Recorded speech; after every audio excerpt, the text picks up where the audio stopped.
Today's episode of This Week in Startups is brought to you by PagerDuty, serving as your hub of operations, aggregating all of your infrastructure, monitoring tools, and alerting the right people and teams at the right time. Sign up today at pagerduty.com/twist and get a free t-shirt with your first alert. And by Citrix GoToMeeting. Meeting is believing. Visit GoToMeeting.com. Click on the Try It Free button and sign up for a 30-day trial. Hey everybody, we have an amazing This Week in Startups for you today. We are going inside my incubator again. It's week 7, and Josh Williams, who created Gowalla and now has another company, The Last Guide, explains what developing an awesome product is. Building bridges, tearing down walls. Building bridges, tearing down walls. It's an amazing episode. The 7 companies in the incubator said he was one of the best speakers, and that is amongst a group of killer speakers that we've had this year in the incubator. Stay tuned. You're going to love this episode. That's what it's all about, man. They said money is the root of all evil. What?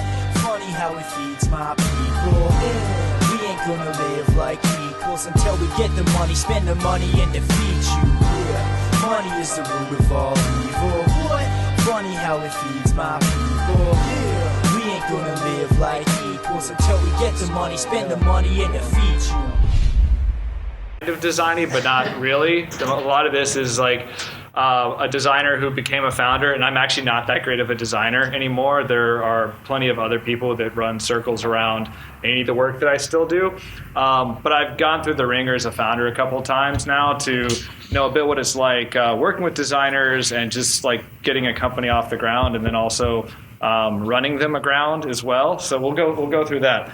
I want to talk about the 2 jobs that you have to do as a founder tonight. You actually have 2. People will tell you that your one job is to make sure you don't run out of money, which is true. But the real 2 jobs that you have are to build bridges and destroy walls. And this has to do with the fact that you're, as a founder, as a CEO, you're constantly dealing with people and expectations that you're having to manage, and managing those expectations is critical to the success long-term of your company. And so bridges are opportunities for you to influence others, and walls are things that are failures to communicate. So this boils down to communication, both spreading your message and also breaking down walls between others who are unable to communicate. When we talk about design, your brand is a bridge. This is your first step forward to the people who are using your product, which is one of the reasons why I love the clarity of and like the healthy threw me off, but I knew exactly what it was. And one of the reasons why I shied away a little bit from, your service, the tickets. I love the product and the premise, but the inspiring me to get off the couch was one of those things where I felt like, well, I want to be inspired, but am I lazy? Now I don't know what this does. And so your brand, that's your first bridge to like step forward and say, this is exactly what this service is or what it's about. You have to keep it simple. And being mobile first means that you can only do one thing well, which is, again, why I'm starting to push back on apps that, try to solve multiple things at once. And I have some experience failing on this one. It's you look at things like Facebook and Twitter, where you have these deeply rich applications that now exist on mobile, and you can tell that the roots for those apps come from an era, from a different time gone by, where you had all these features that existed on the web and are now being brought over to mobile, and they've had to rebuild, all these things that once were in these larger canvas and put them. And I think the days of deeply rich mobile applications are gone. The ability to launch something that's multi-featured is not something that people have the patience for, and it's why you see things like Snapchat, which arguably is horribly designed. It's actually brilliant, and its simplicity and its like single-minded focus for what it's trying to do. If you look at the messaging of some of our most popular apps right now, these are ones I just went and polled that are like super, super clear. Like Uber, tap a button, get picked up in minutes. It's just like straightforward of what it's doing for me.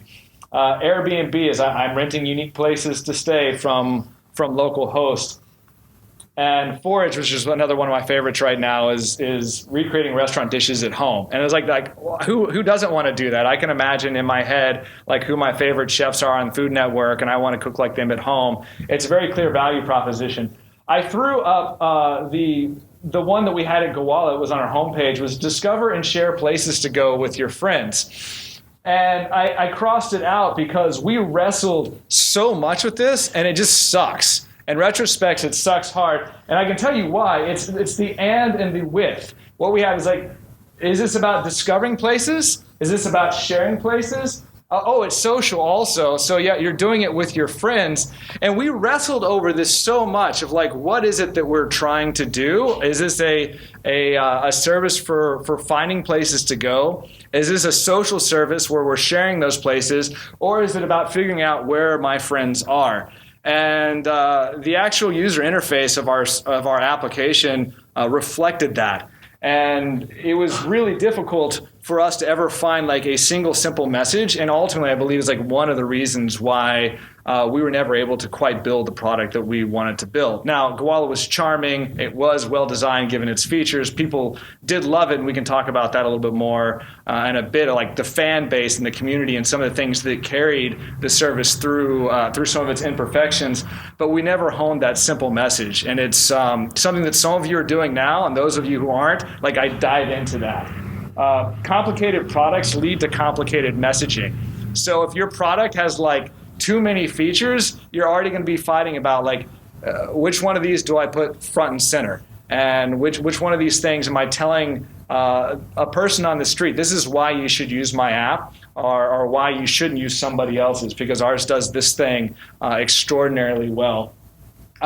This is my anecdote side note, is if you get into this and you're trying to figure out like, well, what does my app do? Do not waste your money on external PR people to help you figure this out. It is your job, and they will fuck it up, take your money, and then you'll sit there and go, wow, I just spent a lot of money trying to find myself. So like this message right here, this was the result of us in a PR firm that one of our investors set us up with. I lost tens of thousands of dollars, and we ended up with a brand that was actually just kind of like, you know? And so as you go from here, this is a gorgeous opportunity where it's like you and a small team and an investor who's like a pretty good guy who's not going to like tell you to do a bunch of crazy things, and you leave this opportunity in 6 weeks, and now you have like big VCs coming to you, and they'll be like, oh, you built this thing, we kind of like it, let's pour money into it. Also, I have this friend who's like a PR person, and you can bring them in and maybe give them some equity and stuff like that. And like there's a lot of good intentions out there, and there's this this temptation to take on somebody or to use other people's advice when a lot of times at that point you should already know this is like the primary value proposition of what it is that I'm building. Okay, PagerDuty.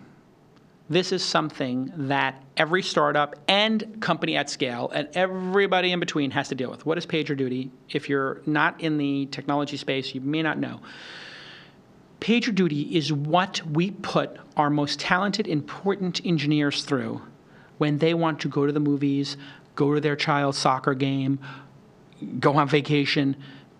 It basically means they're on duty like a doctor in case the servers go down, in case the hard drives fail, in case the login breaks. And let's face it, things break. And the more complex your startup is, and the more services you use to monitor the different layers in your stack, and you're adding analytics and you're adding caching, this can create a massive number of alerts.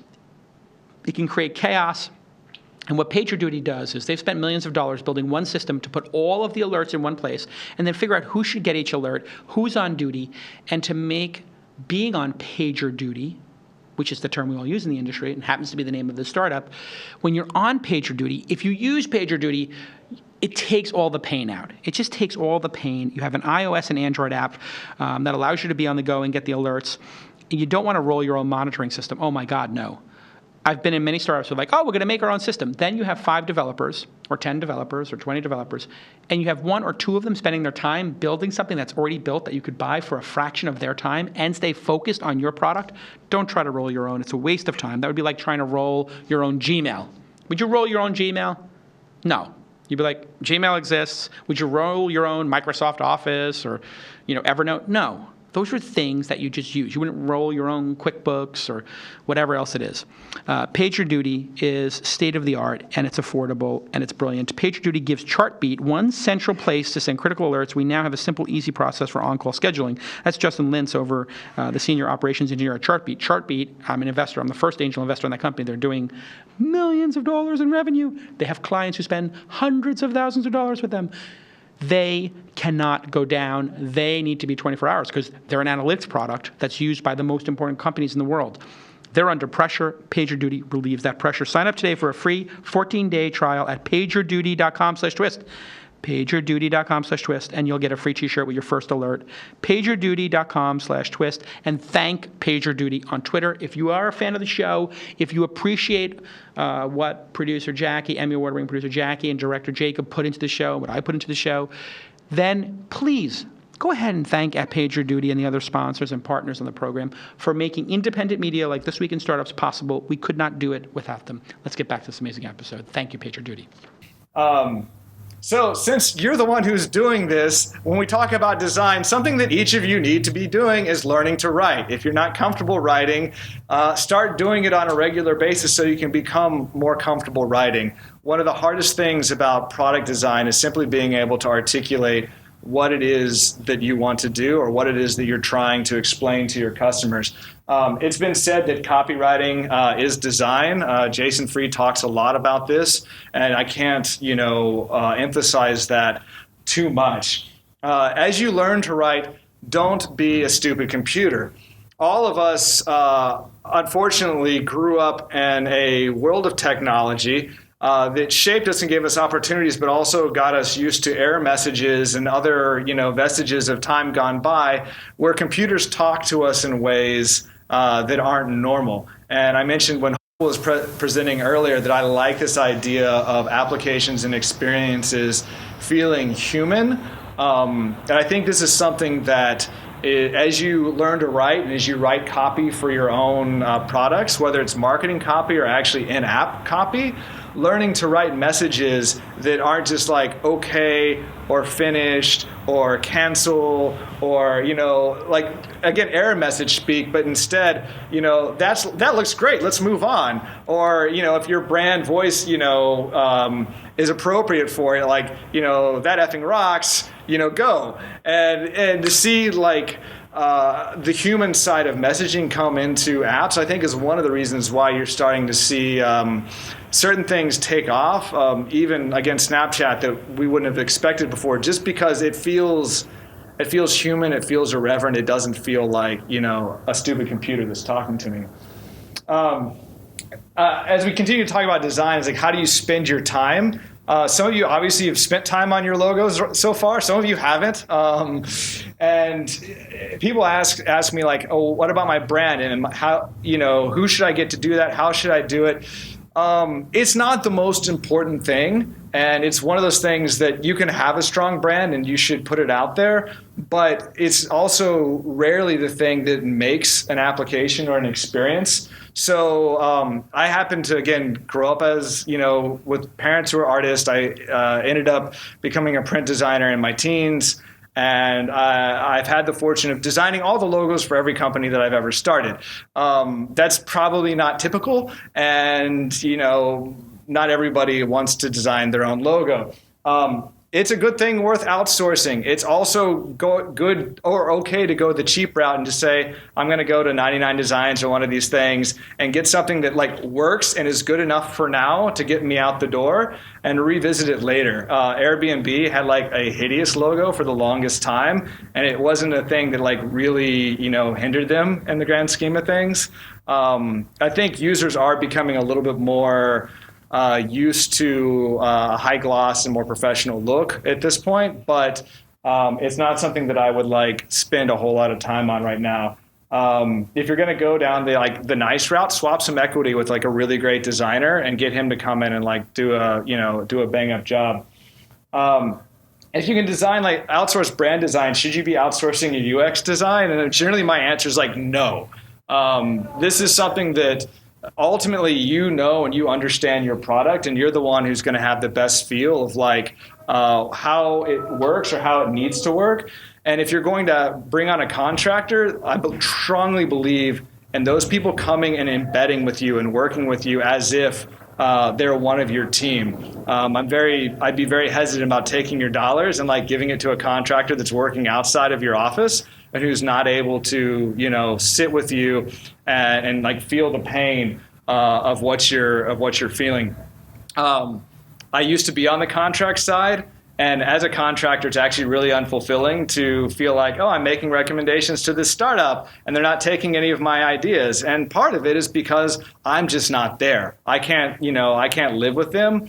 I can't, drink the Kool-Aid every day. I don't fully understand what their business needs are. And it's really difficult to do that when you're in a separate space. And so while I have again, a bit of an affinity to working with, contractors on like the brand side, when it comes to designing your UX, that's something that like everybody in this room as you get started is going to have to become, really great at. We had the luxury, at Gowalla of working with several designers internally, and ultimately I think it was one of the things that made us or gave us a really charming product. When you talk about like building bridges too, like how do you make fans? Brian, I think I'm going to throw up the same quote in a second. Find 1,000 people who love your product. And this was something that is far too easily thrown away and something that you can quickly talk yourself into, like, there are more important things, especially in a world that values scale that has more zeros behind that. And you can try to shortcut the process by saying, well, how are we going to get to 10,000 or 10 million without figuring out like who are the first 1,000 that I'm going to make impassioned fans. We did, prior to the service Gowalla that I built, my team and I built a social game in the early days of Facebook. I love the Tenderloin. It was called Pack Rat. And Pack Rat was, it was a card game. It basically allowed you to click through cards, collect icons. It predated Farmville, but it was the same sorts of like social gaming mechanics. And we ended up with tens of thousands of people who were paying every month for this game on a 6-person team. It was ridiculous. We ultimately did like $3 million in revenue over a year in that app. And it was one of these things where we had passionate fans who loved what we had built. And ultimately we stopped listening to them. And it's what took us from doing $3 million a year to it ultimately petering out. Ironically, the service, the game still exists and it provides several people a living who are working on it. But it's one of those examples of not listening to your fans ultimately and changing the things that made it originally work. Gowalla, we actually, toward the end, did some similar things where we stepped away from what our core fan base was and what made it popular, and ended up crippling the company. There was a lot of discussion that was being made about Gowalla versus Foursquare, which one of these things is going to be the next big social app, who's going to get bigger, and we began to mortgage and trade the people who are our passionate fans for the opportunity to do what the press wanted us to do, or do what investors were saying, you need to scale in a certain way, and or for every person they hire you need to hire somebody else. And we lost that passion for making our fans happy. One of the reasons why we did that is that we weren't charging any money for anything at Gowalla. It was purely a social thing, and I think it's a lot harder to keep your raft going straight if there's not money involved somewhere. Once somebody's paying for your service, it's really easy to listen to them because they have something invested and there's a value exchange that's happening. And so if you're willing to plunk down money for something, you've aligned yourself with me, and now me listening to you is a very different proposition versus I've got a bunch of people using this thing for free. This person tells me they like feature X, and this person tells me, they like feature Y. Which one do I listen to? Or there's conflicting messages. And I think it's a whole lot easier to align if you can get that right. I like startups that in their design or in their execution are memorable. And specifically, I like deviating one standard from the norm. And so this is one of those things where, Brian, as you showed, why I was asking like the Facebook look, and I've done both where you've built something that like adheres exactly to what people expect, and then brands that are just like completely off the radar with either zany colors or, branding messages that don't make sense. And I think there's something charming when you can introduce people to something that seems fresh and new and unique and memorable, but also is comforting at the same time. To talk about the Tote brand, it's that same thing of like, it's not quite mainstream, it's just a little bit left of the norm. And I think there's something to that that's really interesting and charming. So it's something about inviting people off the beaten path, but not too far where they feel like I'm experiencing something new by using this brand, and it's fresh, it's trendy, but also it's not, it doesn't make me uncomfortable. So obviously, again, you look at Snapchat, and I would have said that's about 3 deviations from the norm when it launched, but they had a different market, and they knew who those individuals were, and I think it worked out for them. Once you have fans, the great things you can do with fans, you can actually turn them into communities. A lot of the local services, like this is actually one thing we did really well at Gowalla. Foursquare did it well, and their, and their cities that they started in. And Yelp is probably one of the early masters of this, of like launching in a market and not just saying, oh, we're going to launch in San Francisco, we're going to launch in New York, but who are the individuals that we're going to like round together, and we're going to take out, and we're going to hang out with these people, we're going to buy them drinks, we're going to introduce them to each other so that the community starts to build and they become your own spokespeople. About a year ago, this is now 2 years post Gowalla being shut down, someone messaged me and sent me a photo from a Gowalla meetup that was happening in Hawaii. And it was literally like 30 people who had gotten together for dinner over an application that has been defunct now for several years because we built a community for them. And it was a little bit of a slap at the face at the same time of realizing like, wow, again, you have fans, you have people who love this service, they built a community around it, and they're still getting together. And if you have the opportunity to take fans that have become lovers of your service and build them into communities, it's really, really powerful. You see that with affinities now too, where like Product Hunt is doing the same thing, and more historically, folks like Reddit and Stack Overflow. I am so thrilled to use GoToMeeting literally every day of my life. And I'm not using literally like people use it incorrectly. I literally use this product every day of my life. Perhaps there's a Saturday or Sunday I might miss, but I use Citrix's GoToMeeting during a business day at least 2 or 3 times a day, because my meetings have to start on time, and I need to have complete optionality in meetings because, listen, I'm an angel investor. I have 90 investments. I have 25 people who work for me at 2 different companies. I have 500 people in the Angel Syndicate. I got a lot going on. I got a lot of people I've got to talk to. Plus, I can't underestimate anybody. I need to take a quick 15, 20-minute meeting if somebody sends me a prototype that's brilliant, and I need them to walk me through that prototype and or their deck on the phone. If that meeting starts 10 minutes late, 20 minutes late, it screws up my entire day.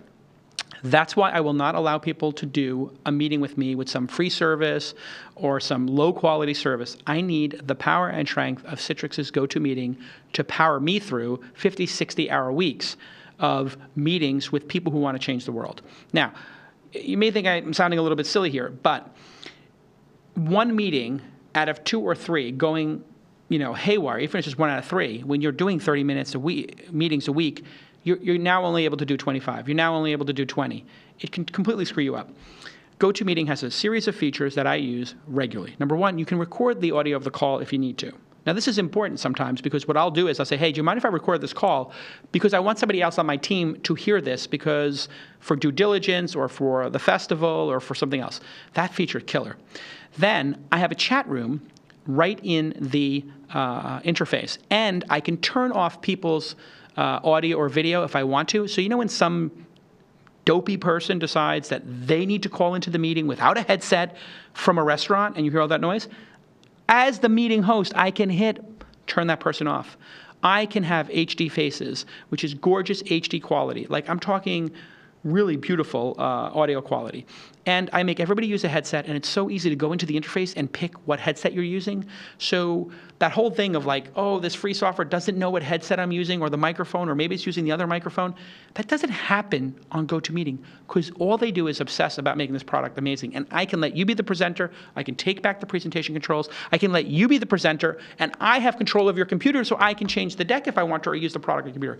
This is unprecedented. Plus, I've been on meetings because of schedule delays or something on my phone, on my iPad, on the road, and it's been amazing. It works on every platform, and you're going to save a lot of money doing travel. Even if it's a crosstown travel or me going down to Palo Alto and wasting half the day, I suggest, if you're professional, have 2 big screen monitors, 2 computers set up, and set up 2 people on the GoToMeeting. So you have 2 keyboards, 2 people interacting. I'm a master at this GoToMeeting, and I love it. Millions of professionals are using it. Go to GoToMeeting.com and click the Try It Free button, and you'll get it for free for 30 days. My God, I did a 3-minute commercial. I'm sorry, but I love the product, and I got to tell you, scheduling meetings in advance or on the fly. Oh, I forgot the best feature. There is a little Google Chrome extension, a Google Chrome extension, that allows you, when you go into your Google Calendar, to click a button and authenticate with Citrix's GoToMeeting and then start the meeting right there and put the meeting details in automatically. It is sick. And I don't even know if that's made by them, but if you go to the Chrome extension store and you type in GoToMeeting, you'll find it. It's amazing. Thank you, GoToMeeting. Let's get back to this episode.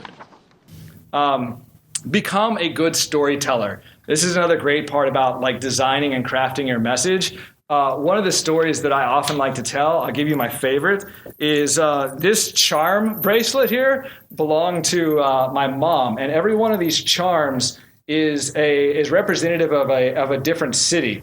And so there's a little boy doing a handstand for Dusseldorf. There's a Dutch windmill for I believe it's Amsterdam or somewhere else in the Netherlands. There's the Statue of Liberty for New York, and my mom collected these as she, took travels as a college student, and she could tell you the story of each one. And for whatever reason, this got stuck in my mind as a really interesting way of communicating one's relationship with the places that they go. And it's why to this day I'm fascinated with services that introduce you to new places. It's why Gowalla was what it was, and it's why the Last Guide company that I'm working on now is going to introduce you to places that you've never been to before. And so finding these stories, these reasons for why you do what you do are really important because they start to fill in the gaps of like, why should I care about what this person is doing more than the next guy? Those are ways to build bridges to like get your message out there and expand them. Walls are the other things you have to avoid. How do you tear down walls? And a lot of this has to do more turning internally to your own teams. Walls keep you from talking to your co-founder. Co-founder like miscommunication or just not the ability to sit down and have an honest talk is honestly like a huge reason for death in startups. And it's really important at this stage that you get like while you're early on the level with the people that you're building the company with. And it's also important just to choose those people wisely. Is this somebody that you're going to go to battle with? My co-founder Adam and I, we wanted to work with each other. We're both in our early 30s. We both have kids, and neither of us can afford to buy a house in the city. So there's interesting alignment right there in the sense that both of our asses are a little bit on the edge. We both are trying to maintain like a healthy balance with our families. And we both want to achieve something great. We did time at Facebook and realized we don't want to go back to that. And so we have this alignment of like, we're going to go out and we're going to do battle every day with each other because like if we screw it up, our results are like, we got to leave San Francisco because like I can't afford to be here. Or if I want to, I'm going to have to go back and work for the man.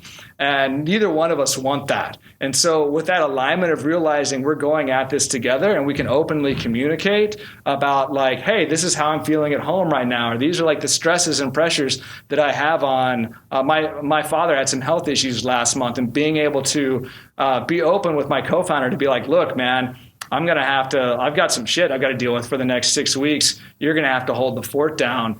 And you've got to be able to break those walls and not keep fog in between you and the people that you're working with. Walls keep customers from giving you money. A lot of this is just breaking down friction in your own app. Oftentimes you find that people want to give you money, and we were talking about like the thing I see with you is like, oh, do I have to type in a recommendation or a testimonial to give you the money that you want? And those are the walls that I'd be trying to figure out how do you get those alleviated. And ultimately, walls keep products from getting shipped. One of the reasons why they keep products from getting shipped is walls get built between engineering and design teams. So as a founder, one of your biggest jobs is to make sure the people who are working on design and are working on engineering are talking to each other, that they're communicating and they understand what their jobs are. If you're coming from like a design background, if you're a founder that's more of I'm a product design person, learn to code, learn to like technically immerse yourself, or better yet, learn to write code is probably a better way to phrase that, because I would never lie to you and say that I can code, but I can write code, and there's a nuanced difference there. And just the ability to get in there and be able to change things on your own and submit a pull request goes a long way to endearing yourself to the engineers that you're working with, and having them trust you or make you, believe that you're one of the team when they're the ones that are actually having to build and ship this thing. If you're a designer and you're learning to code, it will humble you, it will gain you respect, and ultimately will help you build a better product because you understand what the other people on your team are having to deal with. On the flip side, if you're an engineer, learn to draw. And I don't mean like in the artistic sense. I mean, just become comfortable with pulling out a pen to be able to sketch and say, this is what I'm thinking about how this idea should work or should look. And oftentimes it'll allow you to communicate your thoughts better to the other people that you're working with. A lot of times too, you'll find out that you actually don't have a designer on your team. You're it. So don't think of yourself as not a designer if you're an engineer. The fact that you're writing software actually makes you a designer. So you are one now. And writing software and just setting the systems up in and of itself is design. And so it's really critical that you think of yourself in that regard and not just put yourself into a hole where I just write the code. Increasingly, the two disciplines are starting to blend. And you see more and more the need where like the most valuable engineers are the ones that can also, do a bit of the design themselves. If you're the business guy, just learn to do something else. Because at this stage, like something else needs to be done.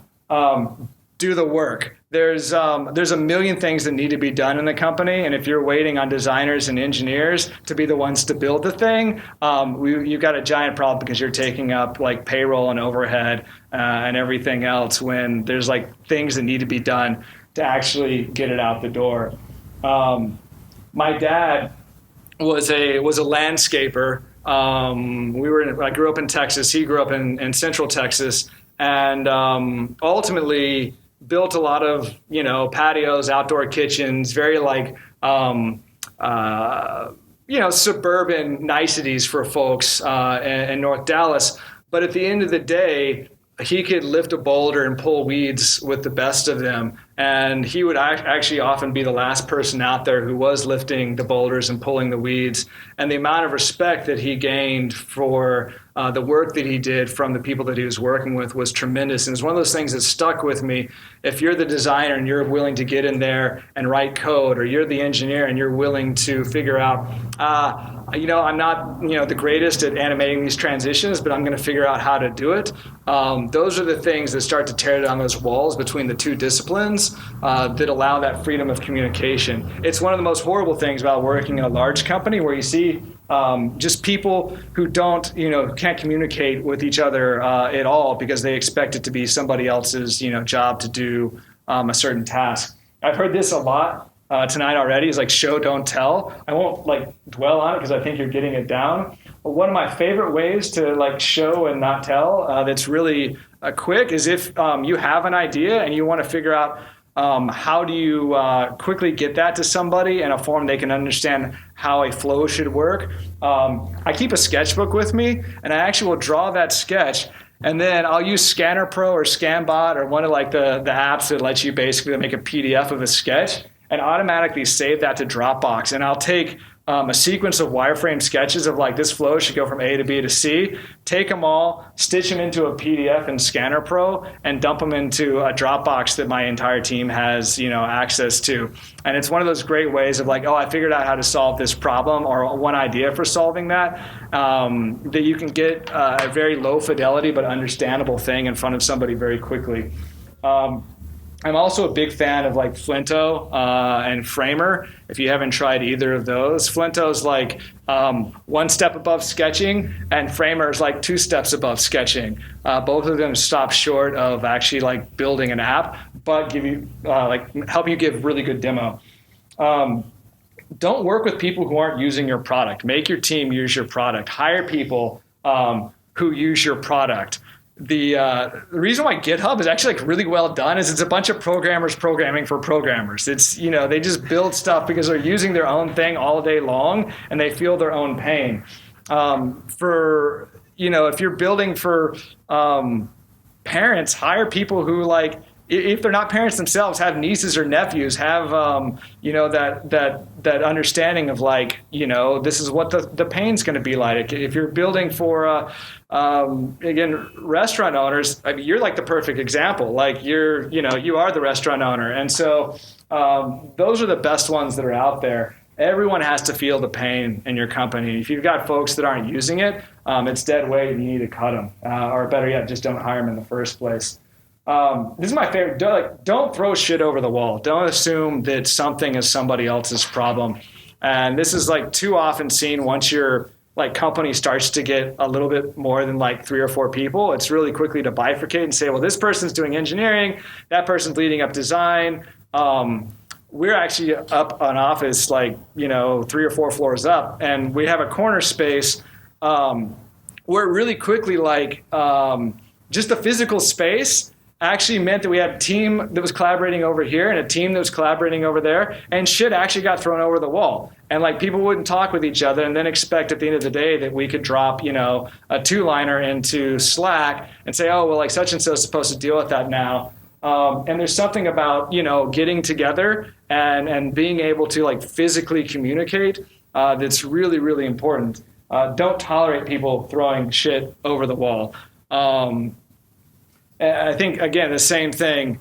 If your team has engineers or has designers that are saying, oh, well, I can't do that because I'm a designer. I can't do that because I'm an engineer. It's your job to sit down and figure out how do I eliminate this wall so people are able to collaborate with one another. It is your problem. I mentioned to sit with each other. It's something that I think is really important at this stage, is to have that constant communication of why are we doing this? Is this design better? I had this idea for how we solve this problem. The more you can have that constant collaboration, the better. And then how do you destroy the walls between your products and customers? One of the things that I did actually admire about Facebook is their diligence for doing user research. It's kind of especially at this stage, can be overlooked, and there's a lot of people who don't care for it. I think the thing to be aware of is that you shouldn't confuse user research with focus groups. One is bringing people in and asking them aimless questions. The other is giving somebody your product and saying use it, and then watching them use it and figuring out this is where they couldn't figure out what to do next, or this is where they got hung up on something because they didn't know that they were supposed to enter their Twitter information, or they couldn't get through the auth flow. The value of watching people use your product can't be underestimated.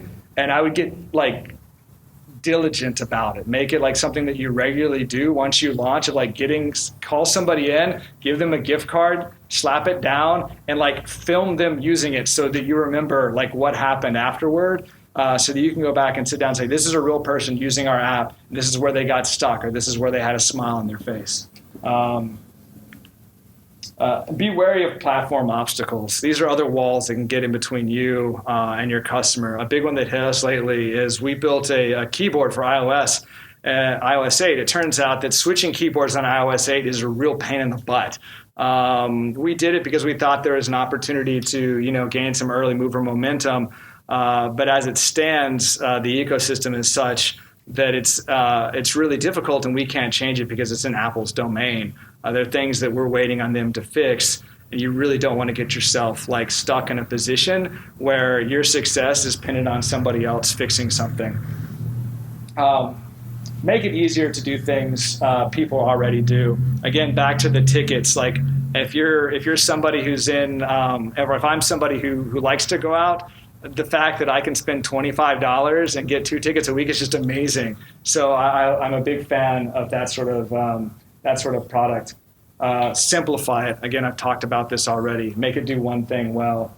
Also, observe emergent behaviors. I mentioned this earlier about like my dad takes screenshots of photos that I send to him to re-upload to Facebook, and so now I'm like fascinated with like the psychology of screenshotting at this point, because I think we've spent a whole lot of time figuring out how to optimize share flows, when the idea of like going through a flow to share something on Facebook or Twitter actually scares a lot of people off or has too much friction. And yet somebody will very quickly take a screenshot and share the same thing. And so this is one of those emergent behaviors that I haven't figured out, but I'm watching it because people are doing something, and I'm trying to understand why is it that they're circumventing an existing system, or circumventing a system that you put in front of them for an existing system, which is just, I'm going to take a screenshot of this and text it to somebody. Remove those walls. And then finally, like, build trust with your users. And you do this, again, by not screwing over your fans, by if you say you're going to get a response back to them in 15 minutes, get the response back to them. Be honest with your fans. Be honest with your investors. Be honest with yourself. This is one of the toughest ones, I think, as a founder. It's just like knowing when what you've done is working or it's not working, and being able to say, hey, we're going to like pivot, or we're going to change our pace at this point, or change our direction. This is now into the rando caveats. You will run out of money before you expect, and so be prepared for that. Don't get acqui-hired. It's a shitty process. That said, like, I realize that stuff happens. I don't want to guilt anybody, but like, avoid it at all possible costs. Like, I've gone through that process, and it's not what you want it to turn out to be. At the end of the day, I enjoyed being at Facebook. I left with my head held high. I don't need to go back, you know? And so it's one of those things that if you build a successful product that values your fans and makes money, you've got a long and exciting road in front of you. My final advice is to have fun. If it's not fun, it's not worth doing. And this kind of goes into do the things that you're passionate about. This may not be what investors would want you to hear, but ultimately you're going to build a better product if it's something that you believe in. My first company was an online invoicing service. And when I look back at everything I've done, it's the one that I look at and I think, man, that was probably actually the best business. And I ended up selling it to somebody who was more interested in small business finance, simply because it wasn't a passion of my own, and I wasn't going to be the best person to run that company in the long run. So you have to know when, like, this is something that you're really excited about and it like gets you up in the morning, or if it's something that, you know, are you doing it just for the business? And be honest with yourself about that, so that you get the most out of what you're building, your investors get the most out of what you're building, and you don't wear yourself into the ground. This is my rando Josh design spillage for the evening. I hope it's been good. One of my favorite things, a book I brought, is called Don't Make Me Think. You should read that, and you should also read Mobile First if you haven't. So I got you a copy of one of them, grab it at the back. It's a little bit of an old school web UX book that's been revised recently for mobile. And then I go pick up mobile first as well, because you'll find that when it comes to like removing walls from your applications, both of those are amazing tomes to consider. So with that, thanks for having me. I'm like inspired by all of you. It's great.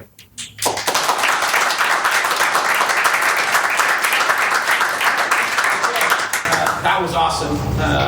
And having worked with you, it's even more awesome to see you give that talk. So questions? Go ahead. Yep. Are these slides available? I can make them available. I was typing some of them down, like two struck out, and I'll tell you, stuck out, and I'll tell you one other thing. So copywriting is design, right? More product and personality. And the other is just one standard deviation away, right? Yeah. Center.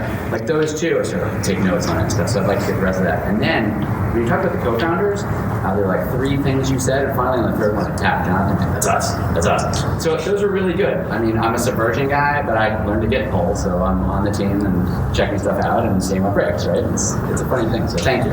It's good. This rocked. This was seriously? fantastic. Yeah, like I just wanted.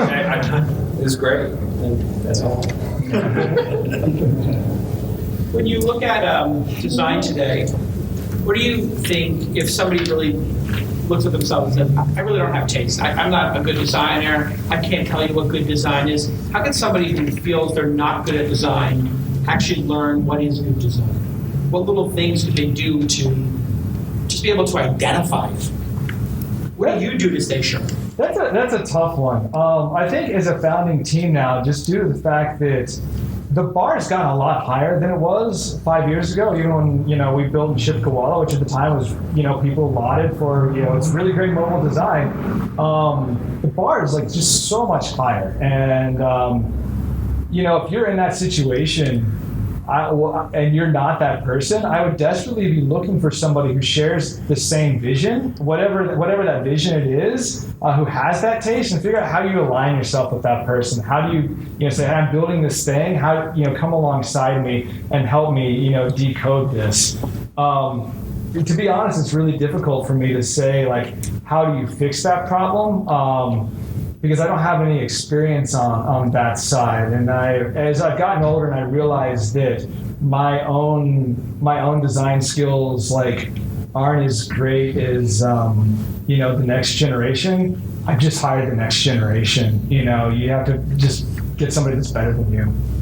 Where do you find those designers these days? Where do they hang out? Where do they live? Where does their work live?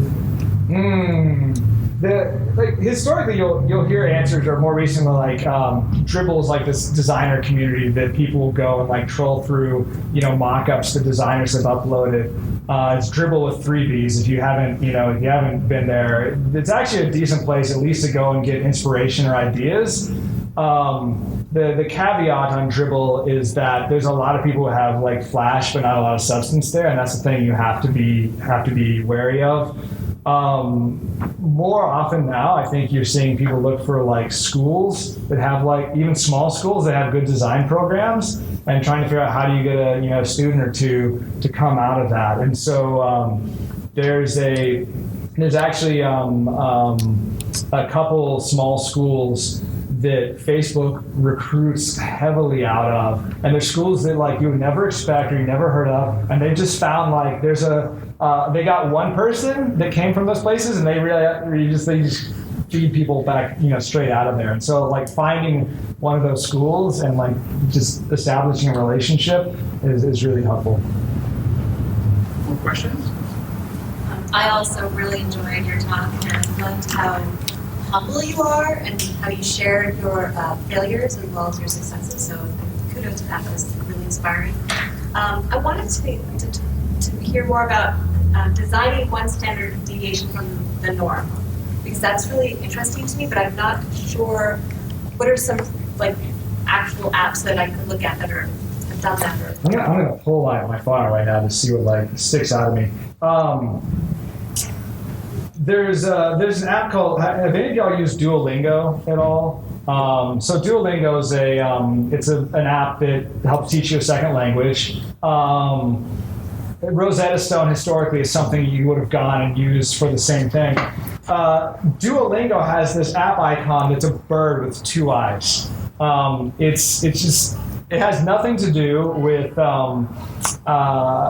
what it is. But I look at it, it's like, that's inviting. It's kind of crazy. There's this neon green bird icon. I want to be a part of that. But it's friendly looking, so it hasn't crossed the line from being like, now it's creepy, or now it scares me. But for whatever reason, they built their brand in a way that it's just a little bit off, and it's not what you would first expect from a language company. The standard thing is like, you put a flag on there. It's like, oh, you're here to speak French, or you're here to speak Spanish. Here's like the literal interpretation of that. And this went like one thing to the side. And I think that's really interesting. There's, what else is, another one that I've seen lately, that's one standard deviation off is, have any of y'all favorited anything on Twitter lately? And there's like the starburst that does this thing. That's one standard deviation from the norm. Like, it's still a star, you know what it is, it does its thing, but it does it in such like a delightful and playful way that I want to go do that. And like, the easy path would have just been like, oh, just light the thing up, which is what used to happen. And they've gone just like that extra mile that puts that delight into my mind. That I think is fascinating. Have you seen Little Big Things, the Tumblr account? Little Big Things? Yeah. No, I haven't. It's a Tumblr account of all of those little obscure things. So it would just be a post about that star, and you can talk about it. And there's hundreds of them. Yes. It's great. That's yes. On the Twitter side, I mean, the little dot that shows up, I mean, so many times I've been like so close to closing the app, and then I see the little dot and it's like there's more stuff. It's like just this little simple kind of delightful thing, it just lets you know. That's right. Almost ambient. It's just, it is, and that's you can go too far, and I think that's where it crosses into the realm of being like, oh, now it's just annoying or it's in my face. But that one standard deviation, I was like, oh, that's cute, or that's delightful, that's endearing. I think it's really powerful. It's why I like gravitating towards bright colors, oranges and pinks, and you can take it too far, and I have. But Gowalla was the same way. Like, Gowalla had this like cute and cuddly wallaby, logo, and it was endearing. It wasn't so zany that it was off, but it invited people in. I think there's something about that that's fascinating. Talk about app re-engagement. So you build you build a product, it's working, it has fit. You have a little money, you have a great team, everything's going dandy. How do you drive app re-engagement? It's a good question. I think it's changing now. This is why I was asking somebody like, well, how often do you expect? Like, how often do you expect somebody to use this? And I do feel like there's a tide change right now where you can't rely on notifications because the notification tray is borked and there's too many of them in there anyhow. So you're having to figure out like how do you establish a use pattern early on and then measure like, am I better or worse? And it's a little bit like this when you're getting started. One of the things that we're trying to do with the new product that we're building right now is give people some, let's just say like history or some sense of investment into the network so that they want to come back and reinvest into that. I don't know what the corollary is to everybody here. For you, it might be loyalty, rewards or something like that. But trying to figure out what is it that they're going to think to come back and do this themselves because they're paying into an investment that they've already made, I think is really important. And you can set that, ideally you're setting that up with the onboarding. Because the other thing a lot of you, especially in this particular class, have to deal with is the fact that the moment when many people here are going to download your app is not the moment they're going to use it the first time. And so you're dealing with the fact that I have to use yours when I want to eat lunch, and I have to use yours when I'm thinking about tickets, and I have to use when I want healthy Asian food delivered to my house, and that's probably not whatever the moment is that I downloaded the thing. And so you have to somehow introduce me, get me to sample it, but then also I got to remember to come back. Yeah. And that's something I spent a lot of time thinking about. How are you getting them hooked, so that when the time comes, they will come back and engage. All right. Josh, that was amazing, and I really appreciate taking the time one more time.